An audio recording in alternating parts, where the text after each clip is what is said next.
నమస్తే, welcome to hello స్వతంత్ర. నేను భాగ్యశ్రీ. చెవులను ఎలా సంరక్షించుకోవాలి, స్నానం చేసేటప్పుడు చెవిలో నీరు పడకుండా జాగ్రత్తలు ఎలా తీసుకోవాలి, తరచుగా ముక్కు దిబ్బడ జలుబు వస్తుంటే ఏం చేయాలి, సీజన్ మారినప్పుడు గొంతు నొప్పులు ఎందుకు వస్తాయి, వీటన్నింటికి డాక్టర్ ద్వారకనాథ్ రెడ్డి గారు మన లైవ్ షోలో ఉన్నారు. ఇక వారితో మాట్లాడాలంటే కింది నెంబర్లకు కాల్ చేసి మీ సమస్యకు పరిష్కారం తెలుసుకోండి. ఇక వారితో మాట్లాడదాం, వారిని అడిగి మరిన్ని విషయాలు తెలుసుకుందాం. సార్ నమస్తే అండి. నమస్కారం అండి.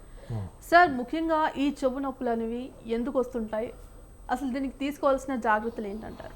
ఈ చెవు నొప్పి అనేది మన రెండు విధాలుగా చూడాలండి. ఎందుకంటే చిన్నపిల్లలు వచ్చే చెవు నొప్పి, ముఖ్యంగా రాత్రి సడన్గా చిన్నపిల్లలు లేచి విపరీతమైన చెవు నొప్పి అని చెప్తుంటారు. అది పెద్దల్లో వచ్చే చెవు నొప్పి వేరు. కానీ మనం ముఖ్యంగా చూడగలిసింది ఏంటంటే చిన్నపిల్లలు వచ్చే చెవు నొప్పి ఎందుకు వస్తుంది అనేది కూడా చూసుకోవాలి. ముఖ్యంగా ఇది రావడానికి కారణం, చాలా ముఖ్యమైన కారణం ఏంటంటే జలుబు చేసినప్పుడు ఈ ముక్కు చీదిచ్చడం కానీ, తర్వాత సరైన మందులు వాడకుండా దాన్ని ఎక్కువైనప్పుడు దీనివల్ల మన చిన్నపిల్లల్లో మన అందరికి కూడా ఉంటుంది. యూస్ట్రేకియన్ ట్యూబ్ అనేది గొంతులోంచి ముక్కు వెనక భాగం నుంచి మధ్య చెవికి ఒక ట్యూబ్ ఉంటుంది. అది యూస్ట్రేకియన్ ట్యూబ్ ద్వారా ఈ జలుబు అయినప్పుడు ఇన్ఫెక్షన్ వెళ్ళి మధ్య చెవిలో చేరినప్పుడు ఆ మధ్య చెవిలో ప్రెషర్ ఎక్కువయ్యి ఆ ప్రెషర్కి చెవి నొప్పి అనేది వస్తుంటుంది. చాలా ఇంపార్టెంట్ ముఖ్యమైన కారణం చాలా మటుకు. సో అది చాలా మటుకు గుర్తుపెట్టుకోవాలి. జలుబైనప్పుడు ఇది వచ్చే కారణం, అంతేగాని ఏదో బయట చెవులో ఏదో ఉందని బయట చెవులో నూనె పోయడము, నీళ్లు పోయడము, ఏమైనా ఉన్న డ్రాప్స్ వేయడం ఇది చేస్తుంటారు. కానీ అది కాకుండా ముందు అసలు జలుబు అనేది ఉందా లేదు చూసుకొని దానికి సంబంధించినగా దానివల్ల వచ్చే ఒకవేళ చెవి నొప్పి వస్తే దానిగా మనం దానికి ట్రీట్ చేస్తే చెవి నొప్పి ఆటోమేటిక్గా తగ్గుతుందండి. ఇది ఒకటి ముఖ్యమైనది. పెద్దల్లో వచ్చి చెవి నొప్పి కారణాలు చాలా ఉంటాయి దానికి. ఎందుకంటే మధ్య మన ఇక్కడ వచ్చే నరం సంబంధించి ఉండొచ్చు, మధ్య బయట చెవులో ఉండొచ్చు. అలాగే సేమ్ ఇట్లయిన జలుబు సంబంధించి వచ్చి వాళ్ళు గట్టిగా ముక్కు చీరడం జరిగితే దానివల్ల రావచ్చు. సో దాని కారణాలు చాలా ఉంటాయి. బట్ మనం విశ్లేషించుకుంటే ఈ చెవు నొప్పి అనే కారణము చిన్నపిల్లల గురించి మాత్రం చాలా ముఖ్యంగా ఇది గుర్తుపెట్టుకొని ఎప్పుడైనా చిన్నపిల్లలు కానీ చెవి నొప్పి వస్తే ఏదో అది పోయడం ఇది పోయడం కాకుండా దానికి జలుబు సంబంధించిన మందులు కానీ దానికి ఇప్పిస్తే ఈ చెవి నొప్పి అనేది చాలా మటుకు తగ్గుతుందండి. దాన్ని సంబంధించిన డాక్టర్ గారికి చూపించి సో దానికి కానీ మందులు ఇస్తే అది తగ్గిపోతుంటుందండి. అయితే డాక్టర్ గారు, ముఖ్యంగా చలికాలంలో చెవి, ముక్కు, గొంతు ఇన్ఫెక్షన్లు ఎక్కువగా రావడానికి ప్రధాన కారణాలు ఏంటంటారు? అదే ఇప్పుడు ఏంటంటే చలికాలం అంతా ఇప్పుడు ఇది మనకి ఇప్పుడు అన్నీ కూడాను మన ఉన్న వాతావరణం కానీ చుట్టూ ఉన్న కారణాలు, అది కాలుష్యం అనివ్వండి, అట్లాగే వాతావరణ మార్పులు కానివ్వండి, ఇవన్నీ వస్తున్నప్పుడు ఏమవుతుందంటే మన కొన్ని వాతావరణం ఉన్నా కూడాను చలికాలం రాగానే ఎండల్లో ఉన్నప్పుడు ఈ క్రిములు కూడాను కొంచెం తక్కువగా ఉంటాయి. అట్లాగే వైరస్ అనేది ఈ చలికాలంలో వ్యాపించే కారణాలు ఎక్కువ ఉంటాయి. ఈ వైరస్ అనేది మామూలుగా అది తరచుగా మనం చూస్తుంటాం. ఒకరికి జలుబు వస్తే ఇంట్లో అందరికీ జలుబు రావడం, ఒకరి దగ్గు వస్తే అందరికి రావడం జరుగుతుంటుంది. సో అటువంటివి జరుగుతుంటాయి కాబట్టి ముఖ్యంగా చలికాలంలో.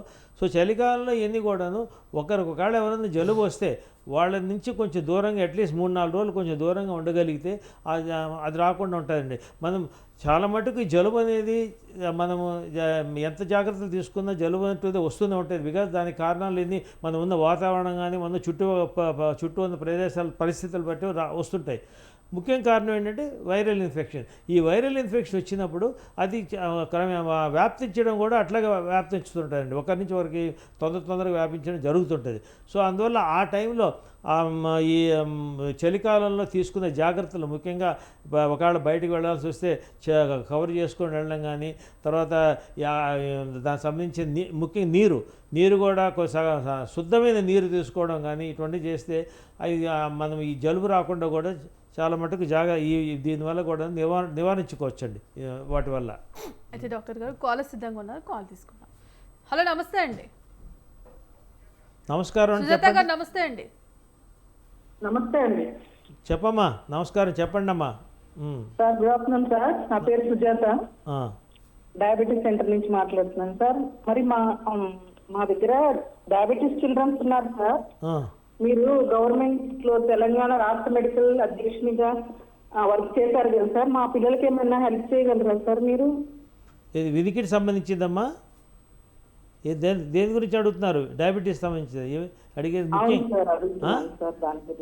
అవునమ్మా, డయాబెటీస్ సంబంధించి చిన్నపిల్లల డయాబెటీస్కి ఆల్రెడీ ఒక సంస్థ ఉందండి. దాని ద్వారా దీనికి ఫ్రీగాను ఇన్సులిన్ అది ఇస్తున్నారు. అది మీరు ముఖ్యంగా ఎక్కడ ఉంటారండి ఇది మీ సెంటరు? మాకు పంజగుట్ట సార్. పంజగుట్టనా? అవును సార్. మరి పంజగుట్ట అంటే ఇక్కడ దగ్గరలోనే మన వాట్ ఈస్ దట్ కుక్కడపల్లిలో హాస్పిటల్లో ఒక మన డాక్టర్ గారు, ఇంతకుముందు పంజగుట్టలో పనిచేసిన డాక్టర్ గారు, వారంతా కూడాను ఈ చిన్నపిల్లలకి that is called type 1 diabetes. ఈ టైప్ 1 డయాబెటీస్ వాళ్ళకి ఇన్సులిన్ ఇస్తున్నారండి, ఫ్రీగా ఇస్తున్నారు. మీరు వెళ్ళి వాళ్ళు సంప్రదించి తీసుకోండి. రామ్దేవ్ హాస్పిటల్కి వెళ్ళి కలవండి. అది నేను ఇప్పుడు ఇక్కడ దానికన్నా ముఖ్యంగా చెవి, ముక్కు, గొంతు సంబంధించిన వ్యాధుల గురించి ఇక్కడ నేను మాట్లాడడం జరుగుతుంది. కానీ మీరు అడిగిన దాన్ని కూడా దానికి సంబంధించింది కూడా నాకు తెలుసు కాబట్టి వారిని వెళ్ళి కలవండి. డాక్టర్ విష్ణుప్రియరావు గారు అని ఉంటారు అక్కడ, వారిని కలవండి. వారు మీకు అరేంజ్ చేస్తారండి దీనికి సంబంధించిన ఇన్సులిన్ అంతా. ఓకే, రైట్, థ్యాంక్ యూ అండి. ఎస్ డాక్టర్ గారు, ముఖ్యంగా ఈ చెవి, ముక్కు, గొంతు సమస్యల బారిన పడకుండా ముందస్తుగా ఎటువంటి జాగ్రత్త చర్యలు తీసుకోవాలి అంటారు? అంటే ఒకటండి, ఇప్పుడున్న వీటన్నిటి కూడా కారణం, ముఖ్యమైన కారణం ఒకటేనండి. ఎందుకంటే మనం చుట్టూ జరిగే కాలుష్యం, అది ఏమైనా కాలుష్యం అవ్వచ్చు. అది ఒక కాలుష్యం, నీటి కాలుష్యం, మన వాతావరణ కాలుష్యము, గాలిలో ఉన్న కాలుష్యం, అట్లాగే వీటన్నిటి కాకుండా శబ్ద కాలుష్యం, అది కూడా కాలుష్యమే. ఇవన్నీ కూడా ఈ కాలుష్యం, ఇవన్నీ కూడా ఈ అన్ని సంబంధించిన ఉంటుంటాయి. కాబట్టి వాటి నుంచి మనం ఎంత మటుకు మనని దూరంగా చేసుకోగలిగితే దానివల్ల ఇవన్నీ రాకుండా ఉంటాయండి. కానీ మనం ఉన్న పరిస్థితుల్లో అన్నీ కూడాను మన తిరిగా కూడాను ఇవి రాకుండా, మన దగ్గరికి రాకుండా ఉండవు. ఇంకా వచ్చినప్పుడు ఏం చేసుకునేందుకు ఎంత మటుకు జాగ్రత్తలు చేసుకోవాలంటే, ఓకే, ఇప్పుడు ఏమన్నా ప్రాబ్లం వచ్చినప్పుడు అనేదానికి దానికి సంబంధించినగా మందులు కాకపోయినా కూడా నివారణ సంబంధించిన చేసుకుంటూ రాకుండా ఉండడానికంటే ఇదేనండి ముఖ్యంగా. ఈ పొల్యూషన్ ఏరియా ఉందనుకోండి, మాస్క్ యూస్ చేసుకోవాలి. అట్లాగే ఎక్కడ శబ్ద కాలుష్యం ఉంటే కొంచెం చెవులో మినిమం దూదన పెట్టుకోవాలి. అట్లాగే మన నీటి వల్ల వచ్చే కాలుష్యం వల్ల జరుగుతుంటే శుద్ధమైన నీటిని తీసుకోవాలి. అది మామూలుగా కాచి వల్ల తీసుకుంటారా సరే, అటు ఏదైనా కూడా స్వచ్ఛమైన నీరు తీసుకుంటే ఎన్ని రాకుండా ఉంటుంటాయండి. ఇవన్నీ కూడా కాలుష్యం వల్ల వచ్చే మోస్ట్ ఆఫ్ ద ఏంటి ఇష్యూస్ అన్నీ కూడా దాని రిలేటెడ్ ఉంటాయి. మామూలుగా వచ్చే సమస్యలు అంతా కూడాను. అయితే సార్, ముఖ్యంగా ఈ వినికిడి శక్తి తగ్గినప్పుడు దీనికి సర్జరీ అవసరం అంటారా? వినికిడి శక్తి తగ్గడానికి మళ్ళీ చాలా కారణాలు ఉంటాయి. ఇక ముఖ్యమైన కారణాలు, సరే వయస్సు కొద్ది వచ్చే కారణాలు పక్కన పెట్టండి, దాని గురించి దానికి వేరే టెస్ట్ చేయడం. మామూలుగా ముఖ్యంగా చిన్నపిల్లలు కూడా చెప్తుంటారు కొంచెం సడన్గా వినికిడి వినపడలేదు. అప్పుడు ఏంటంటే ఈ వినికిడి లోపల కారణం కూడా ముఖ్యంగా వీళ్ళు ఆ టైంలో వచ్చేమంటుంది, కొంచెం పెద్దల్లో కానివ్వండి, కొంచెం చిన్నపిల్లల్లో కానీ జలుబు చేసినప్పుడు ఇది ఎక్కువగా జరుగుతుంటుంది. ఆ జలుబు చేసినప్పుడు కొంచెం జాగ్రత్తలు చేసుకొని ఏంటంటే ముక్కు చేయడం కానీ చేయకుండా, తర్వాత అవసరమైతే ఆవిరి పట్టడం. ఈ ఆవిరి పడితే లోపల వెళ్ళి ఆ ట్యూబ్స్ ఓపెన్ అయితే కొంచెం ఈ వినికిడి సమస్యలు అనేది చాలా తక్కువగా ఉంటాయి. సరే, పెద్దలో వచ్చే వినికిడి సమస్యలు అది వేరే విధంగా ఉంటాయి. దానికన్నీ కొన్ని పరీక్షలు అన్నీ కూడా ఉంటాయి. అది దాన్ని పరీక్షలు చేసి దాని లోపల ఏమైనా లోపాలు ఉన్నాయో చూసుకొని దానికి సంబంధించినగా చేసుకోవాల్సి వస్తుంది. అది సార్, కుక్కట్పల్లి నుంచి అనుష కొల్ల సిద్ధంగా ఉన్నారు, కాల్ తీసుకున్నాను. ఓకే రైట్, అనుష గారు నమస్తే అండి. నమస్తే మేడం. చెప్పండి అమ్మా, చెప్పండి అనుష గారు. అది మా పాపకి జలుబైనప్పుడు చెవి నుంచి చీమ వస్తుంది సార్. ఓకే, దానికి ఏమైనా ట్రీట్మెంట్? ఎంత వయసు ఎంత అమ్మా? వయసు 20 years సార్. 20 years. ఒకటి గుర్తుపెట్టుకోండి, ఈ చెవులో నుంచి చీమ వస్తుందంటే ముఖ్యమైన కారణము చెవికి ఆల్రెడీ అంతకుముందు వచ్చిన జలుబు సంబంధించిన వల్ల కానీ దేని వల్ల కానీ రంధ్రం పడి ఉండొచ్చు, చిన్న రంధ్రం పడి ఉండొచ్చు. ఆ రంధ్రం పడి ఉండడం వల్ల ఎప్పుడైనా కానీ జలుబు చేస్తే అదొకటి గుర్తుపెట్టుకోవాలి మీరు. ఎప్పుడు జలుబు చేసినా కూడా జలుబుకి సరైన ట్రీట్మెంట్ తీసుకుంటే తప్ప అది తగ్గదండి. ఎందుకంటే మీకు ఆ చెవులో ఇంకోటి చుక్కల మంది వేయడము, లేకపోతే మన ఇయర్ బడ్స్ పెట్టి కెలకడం కానీ అన్నీ ఏం చేయకూడదు. సో ముఖ్యంగా అటువంటి వచ్చినప్పుడు మాత్రం జలుబు సంబంధించిన మందులు తీసుకొని అట్లీస్ట్ 3 నెలల పాటు చీము రాకుండా కొంచెం చూసుకుంటే దాని మటుకు ఒకవేళ చిన్న రంధ్రం ఉంటే అది పూడుకుపోయే ఛాన్సెస్ చాలా ఎక్కువ ఉంటాయండి. దానికది పూడుకుపోవచ్చు, చాలా మటుగా జరుగుతుంటాయి. అది లేని పక్షంలో మనం పరీక్షలు చేసుకొని లోపల ఎంత మట్టుకు ఉంది అనేది, దానికి ఏమైనా సర్జరీ అవసరం లేదని అది అప్పుడు చూసుకోవాల్సి వస్తుందండి. ప్రస్తుతానికి మాత్రము ఇట్లా అయినప్పుడు మాత్రం జాగ్రత్తలు చేయండి. చెవులో ముఖ్యంగా నీళ్లు కానీ నూనె కానీ ఏది వేయకూడదండి. ఉత్తి దూదితోనే శుభ్రం చేయాలి. దూదిని పుల్ల కూడా కాదు, దూదిని ఒత్తిలాగా చేసి దాంతో శుభ్రం చేసుకోవాలి. 3 నెలల దాకా మాత్రం తప్పనిసరిగా చెవిలో నీళ్లు నూనె ఏమి వెళ్ళకుండా చూసుకోవాలి. ఆ జలుబుకి మందులు ఇప్పించండి. తర్వాత దానివల్ల చాలా మటుకు తగ్గచ్చండి. లేని పక్షంలో కొన్ని పరీక్షలు చేయించుకొని అది ఎంత ఉంది, దానికి ఏమైనా వేరే విధంగా ఏమైనా అవసరం పడుతుందా లేదనేది అప్పుడు చూసుకోవచ్చండి. అలాగే సార్. రైట్. థ్యాంక్ యూ అండి అనుష గారు. ఎస్ సార్, ఇక ముఖ్యంగా ఏదైతే హియరింగ్ రీస్టోరేషన్స్ సర్జరీ తర్వాత ప్రతి ఒక్కరు కూడా తీసుకోవాల్సిన జాగ్రత్తలు ఏంటి అని అంటారు? చెవి ఆపరేషన్ దేని గురించి సర్జరీ అంటున్నారు మీరు? వినికిడి లోపం ఉన్న వారికి, లేదంటే వినికిడి లోపం ఉన్న వాళ్ళకి సర్జరీ అనేది ఒకటే కండిషన్లు ఇంకోటి చెవులో 3 భాగాలు ఉంటాయండి. ఎక్స్టర్నల్ ఇయర్ ముందు భాగము, మధ్య భాగము, లోపల భాగం. ముందు భాగంలో కానీ ఏదో వినికిడి లోపం ఎందుకు వస్తుందంటే ఏదో వ్యాక్స్ ఉండడం వల్ల. చాలామందికి అది కూడా ఫీలింగ్ ఉంటుంది, ఏదో గులిము ఉంది దానివల్ల వినబట్టలేదు. ఓకే, అది ఫస్ట్ కారణం. అది చెవు లోపల బయట చెవులు కానీ ఏమైనా ఉంటే, ముఖ్యంగా పిల్లల వాళ్ళు కూడాను కొంచెం వినబడకపోవడం కారణం కూడాను అది వ్యాక్స్ ఉండడం వల్ల జరుగుతుంటుంది. అట్లాగే వాళ్ళకి జలుబు చేసినప్పుడు ఇది ఎక్కువ అవుతుంది. ఆ జలుబు సంబంధించి తీసేస్తే అది అయిపోయింది. నెక్స్ట్ వచ్చేసరికి మధ్య చెవు భాగంలో అదిగో ఇట్లా మనకి జలుబు వచ్చేప్పుడు అది ఛాన్స్ అయ్యే ఇది ఎక్కువ ఉంటాయి కాబట్టి అది కాకుండా మధ్య చెవులో చిన్న బోన్స్ ఉంటాయండి. ఆ చిన్న బోన్స్, ఒక స్టేపిస్ బోన్స్, చాలా చిన్న బోన్స్ 3 ఉంటాయి. అవి కానీ సరిగ్గా ఆర్టికులేషన్ లేకుండా, మూమెంట్ లేకుండా ఉంటే, అది అతుక్కుపోయే సరిగ్గా ఉంటే అది స్టెపిడెక్టివ్ అనేది ఒక సర్జరీ చేస్తాం. ఆ సర్జరీ చేసి ఆ బోన్ సరిగ్గా చేస్తే వినికిడి అంతా నార్మల్ అవుతుందండి. అది కాకుండా లోపల ఇన్నర్ ఇయర్లో సర్జరీ చేసే అవసరం అనేది పెద్దగా ఎక్కువ పడదండి. ఇన్నర్ ఇయర్లో కానీ వినికిడి కానీ సరిగ్గా లేకపోతే అది కొంచెం నరము దెబ్బతినడం వల్ల, వయసు వల్ల కానీ ఇంక దేని వల్ల కానీ జరిగినప్పుడు దానికి ఒకటే treatment most of the time ఏంటంటే హియరింగ్ ఎయిడ్ అండి, వినికిడి మిషన్ పెడతారు. సో ఇది ఓకే. ఆపరేషన్ ఏ ఆపరేషన్ కానీ వేరే కారణం వల్ల, ఇప్పుడు ఇంతకుముందు అడిగారు చెవులో చీమ వచ్చినప్పుడు కొన్ని సందర్భాల్లో చాలా మటుకు అవసరమైనప్పుడు సర్జరీ చేస్తాం. సర్జరీ చేసినంత మాత్రాన సర్జరీ అయిపోయిందని అనుకోకుండా జాగ్రత్తలు చేసుకోవాలండి. ముఖ్యంగా ఏంటంటే చెవులో అట్లీస్ట్ 6 వారాల పాటు చెవులో ఏమి వెళ్ళకుండా చూసుకోవడము. జలుబు అయితే జలుబు సమయం, ఎందుకంటే ఈ ముక్కు, చెవు, గొంతు భాగాలు అనేసి అన్నీ కూడాను ఒకదానికి కనెక్షన్ ఉంటాయి కాబట్టి వీటిలో ఏదో ఒకవేళ ముక్కులో వచ్చినా కూడా దాని ఎఫెక్ట్స్ చెవులో కూడా ఉంటాయి. అట్లా గొంతులో వచ్చేప్పుడు కూడా దాని ఎఫెక్ట్స్ ఉంటుంటాయి కాబట్టి దానికి సంబంధించిన కారణాలు చూసుకొని ఆ సర్జరీ అయిన తర్వాత కూడా కొన్ని రోజుల పాటు జాగ్రత్తలు పాటించాలి. ఎటువంటి జాగ్రత్తలు అంటే ముఖ్యంగా చెవులో ఏమీ వెళ్ళకూడదండి. జలుబు ఏమైనా వచ్చినప్పుడు దానికి సంబంధించిన మందులు తీసుకోవడం, ముక్కు చీదకుండా ఉండడం, ఇటువంటి జాగ్రత్తలు చేసుకోవాల్సి వస్తుంది. అయితే సార్, ముఖ్యంగా స్టెపిడాటమీ అంటే ఏమిటి? వినికిడి సమస్య ఉన్న ప్రతి ఒక్కరు కూడా ఈ శస్త్రచికిత్స ఉపయోగపడుతుంది అని అనుకోవచ్చు? కాదు అది చెప్పేది. ఇప్పుడు 3 భాగాల్లో ఉన్న దాని ఒక్కొక్క భాగంలో దానికి సంబంధించి ఉంటే, ఇప్పుడు ఈ స్టెపిడాటమీ కానీ స్టెపిడెక్టివ్ అనేది మధ్య చెవు ప్రాబ్లం ఉన్న ప్రాబ్లం. ఇది 3 బోన్స్ ఉంటాయండి. ఇంకా స్మాలే స్టేపిస్ అని ఉంటామండి. ఆ స్టేపిస్ అనే బోను అదేంటంటే మామూలుగా మనం ఇప్పుడు మాట్లాడేటప్పుడు శబ్దాలు లోపలికి వెళ్ళిన తర్వాత ఆ వేవ్ లెంగ్త్ దీని పరిధి ఒకదానికొకటి కనెక్షన్ ఉంటుంది కాబట్టి పాస్ ఆన్ అయిపోయి మన బ్రెయిన్కి వెళ్తాయండి.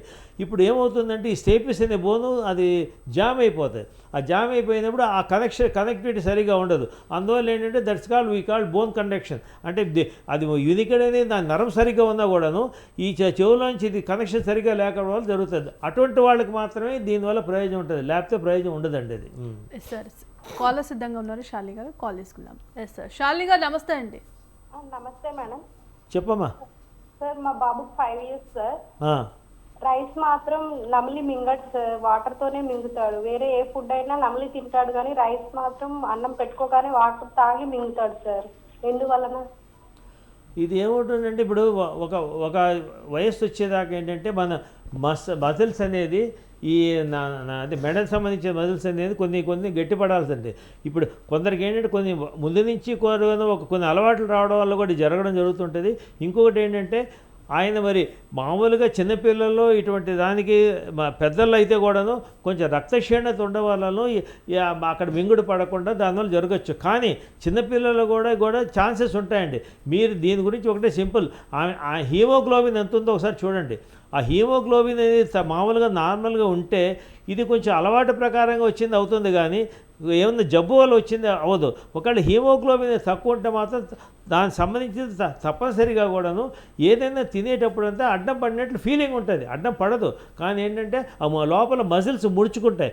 ఆ ముడుచుకోకుండడానికి చేయాల్సిన ప్రక్రియ ఏంటంటే ఒకటేమో కొంచెం నెక్ ఎక్సర్సైజ్ అనండి. అఫ్కోర్స్ ఆ చిన్న బాబు అంటున్నారు కాబట్టి అంతగా అవసరం పడకపోయినా కూడాను ఒకసారి మామూలు చిన్న టెస్ట్ హీమోగ్లోబిన్ టెస్ట్ ఒకసారి చేపించి చూడండి అమ్మ ఒకసారి.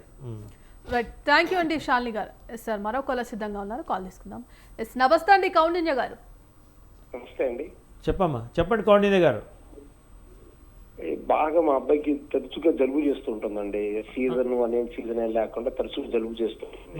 అక్కడ కారణం ఏమి ఉండొచ్చుంటారు అంటే చలికాలం ఎండాకాలం ఉంది కదా, ఎండాకాలం జలుబు ఉంటుంది, చలికాలం జలుబు ఉంటుంది, వర్షాకాలం జలుబు ఉంటుంది. ఓకే, ఎంత వయసు ఎంత అండి? వయసు 10 ఏళ్ళు అండి. 10 సంవత్సరాలు. ఇది ఇటువంటి రావడానికి కారణాలుగా ముఖ్యంగా మనం ఎలర్జీ సంబంధించిందిగా చూస్తుంటామండి.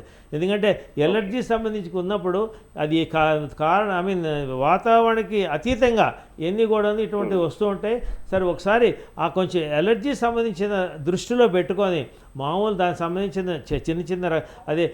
చిన్న టెస్టులు చేస్తాడు. ఒక ఈస్నోఫీలియా ఉందా లేదా, ఐజీ ఎంత ఉందని చూసుకొని ఒకవేళ కొంచెం ఆ ఎలర్జీ సంబంధించిన ఆలోచనలో ఆ విధంగా ఆలోచించి దానికి ట్రీట్మెంట్ ఇస్తే కొంచెం అంటే ఏదో కొన్ని రోజుల జలుబుకు మందులు ఇచ్చేసి దాన్ని తాపు చేసేసి తగ్గిపోతుంది అనుకోకుండా దానికి సంబంధించి అందులో 10 సంవత్సరాలు ఉంటున్నారు కాబట్టి కొంచెం మామూలు బ్లడ్ టెస్ట్ అది చేయించుకొని కొంచెం దాంట్లో ఏమన్నా కొంచెం ఎలర్జీ సంబంధించి ఉందా లేదు చూసుకొని కొద్ది రోజుల పాటు ఈ ట్రీట్మెంట్ కానీ మామూలు ఎలర్జీ ట్రీట్మెంట్ ఇస్తే అది చాలా మటుకు దాన్ని తగ్గుతుంటుంది. అందువల్ల మీరు అది ఒక్కటి దృష్టిలో పెట్టుకొని దాని కారణం కూడా తరచుగా రావడము, దానికి ఏ కారణం అంటే చలికాలమైన ఏ కాలం రావడం కారణం ముఖ్యంగా ఎలర్జీ వల్ల రావచ్చండి. అంటే అందువల్ల ఆ ఎలర్జీని సంబంధించి దృష్టిలో పెట్టుకొని దాని ప్రకారంగా కొంచెం ట్రీట్మెంట్ ఇప్పించాలని నేను అనుకుంటున్నానండి. థ్యాంక్ యూ డాక్టర్ గారు. రైట్, థ్యాంక్ యూ అండి కౌండిన్య గారు. ఎస్ డాక్టర్, ఇంత కాలేజ్ చెప్పినట్టుగా ఎలర్జీ అంటున్నారు.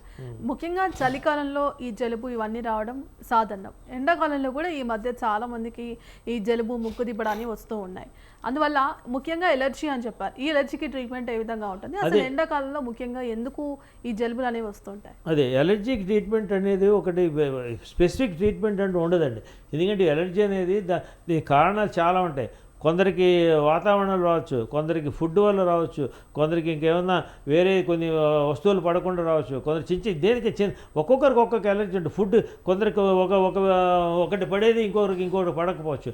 అందువల్ల ఎటువంటి దీనివల్ల వాళ్ళకి పడకుండా ఉందో వాళ్ళే తెలుసుకోగలిగి దాన్ని ఏమన్నా కొంచెం ఆపగలిగితే చాలా మటుకు తగ్గుతాయండి. లేదు, అది తెలుసుకోలేకపోతున్నాము.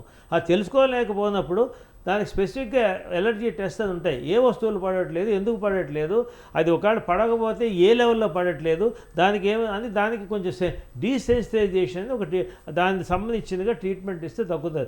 అది కానప్పుడు ఏమవుతుందంటే ఇప్పుడు అది ఏ వాతావరణం ఎటువంటి టైంలో ఉన్నా కూడా ఇది వస్తుందానికి కారణం ఏంటంటే దానికి సంబంధించింది కాదు, ముఖ్యంగా కొన్ని వస్తువులు పడకపోవడం ఇది వస్తుంది. సో ఆ యాంగిల్లో దృష్టి పెట్టి దానికి సంబంధించిగా తీసుకోగలిగితే తగ్గుతుంది చాలా మటుకు. ఎస్ డాక్టర్ గారు, ముఖ్యంగా ఈ చెవి వినికిడిలో సైనసైటిస్ అని ఉంటుంది.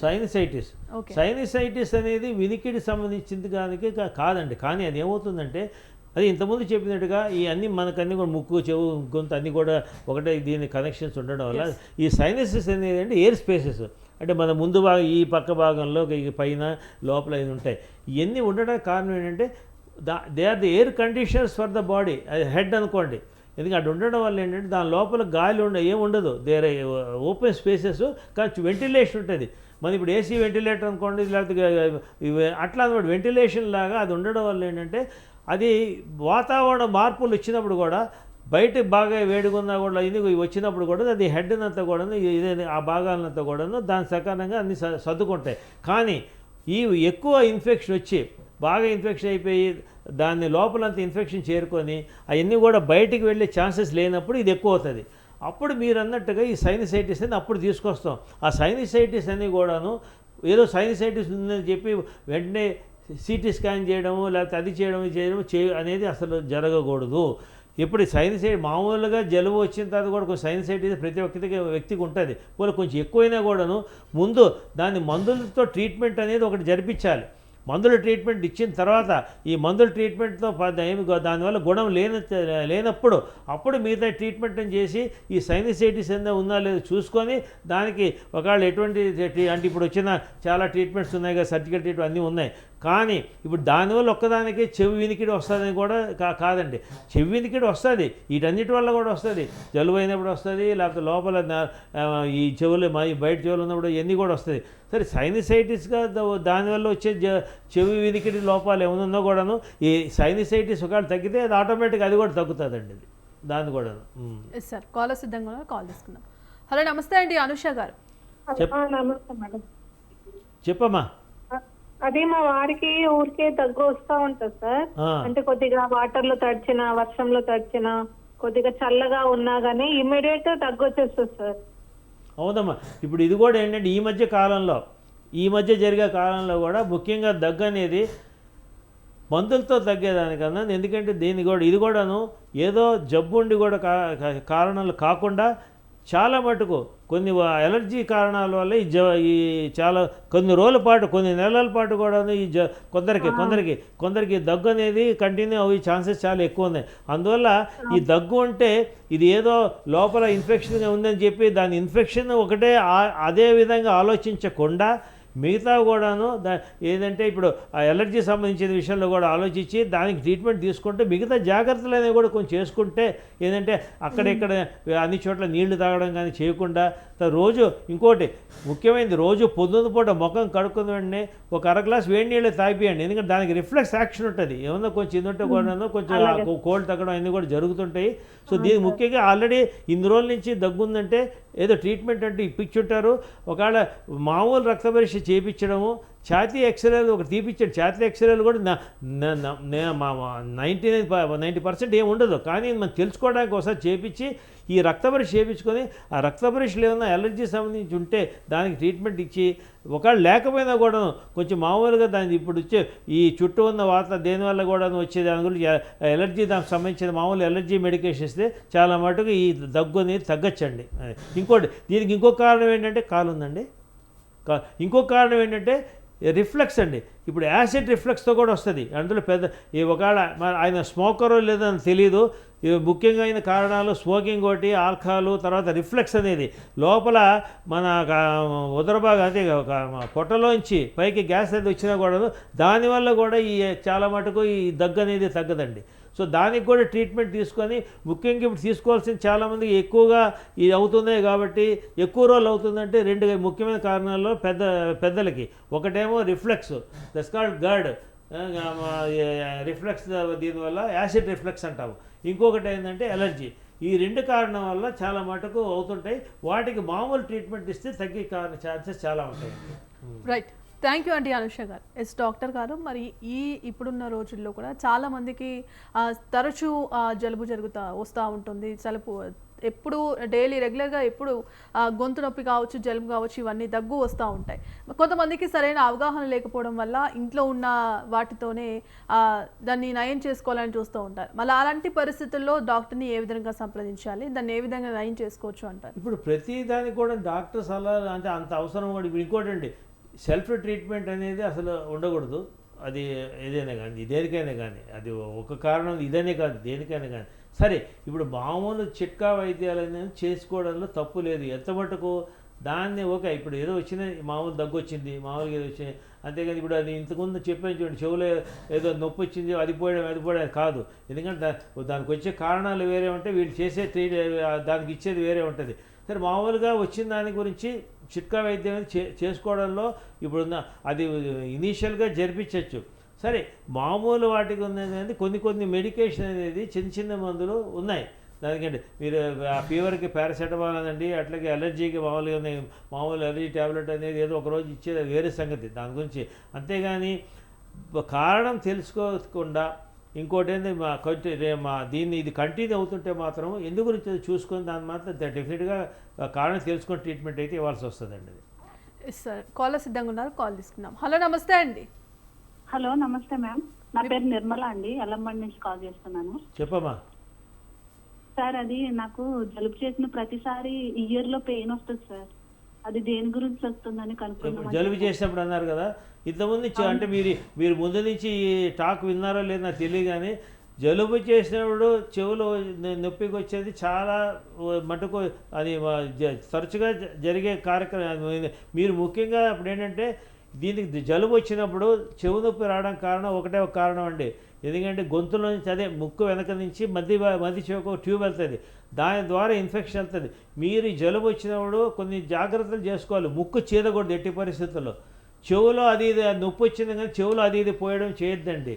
తర్వాత అట్లాగే నీళ్లు ముఖ్యమైనది, స్వచ్ఛమైన నీరు తీసుకుంటే దాంతో వేడి చేసిన నీళ్ళు తీసుకుంటే మరీ మంచిది.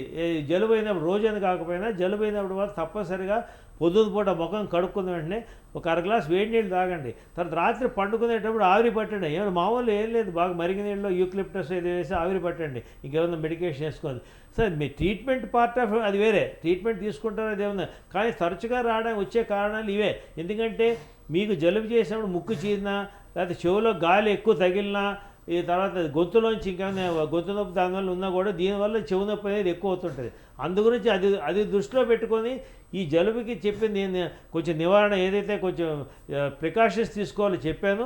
ఇంకా లేని పరిస్థితుల్లో మెడికేషన్ తీసుకొని తర్వాత అట్లీస్ట్ కొన్ని రోజుల పాటు మీరు కొంచెం జాగ్రత్తలు చేసుకోవాలి. మీ జలుబు రాకుండా ఉండేటట్టు చూసుకుంటే దానివల్ల లోపల మధ్య చెవు అంతా క్లియర్ అవుతుంది. లేకపోతే ఏమవుతుందంటే రిపీటెడ్ ఇన్ఫెక్షన్స్ వల్ల ఈ మధ్య చెవులో కూడా ఇన్ఫెక్షన్ ఎక్కువ అయ్యి మీకు అది కొంచెం ఏమైనా అయినా కూడా ఆ నొప్పి వచ్చే ఛాన్సెస్ ఎక్కువ ఉంటాయండి. అది రైట్. థ్యాంక్ యూ అండి నిర్మల గారు. ఓకే సార్, ఇక చెవు నొప్పికి సంబంధించి, ముగ్గు దిబ్బడ గురించి, అలాగే జలుబు దగ్గు గురించి ఎటువంటి జాగ్రత్తలు తీసుకోవాలి, ఏ విధమైన దానికి మెడిసిన్ తీసుకోవాలి, ఏ విధమైన ట్రీట్మెంట్ తీసుకోవాలి, దాని గురించి చాలా చక్కగా తెలియజేశారు. నమస్తే సార్. నమస్కారం. చూసారు కదండి, ఇది ఇవాల్టి హలో స్వతంత్ర. మరో కార్యక్రమంలో మళ్ళీ కలుసుకుందాం. అంతవరకు నమస్తే.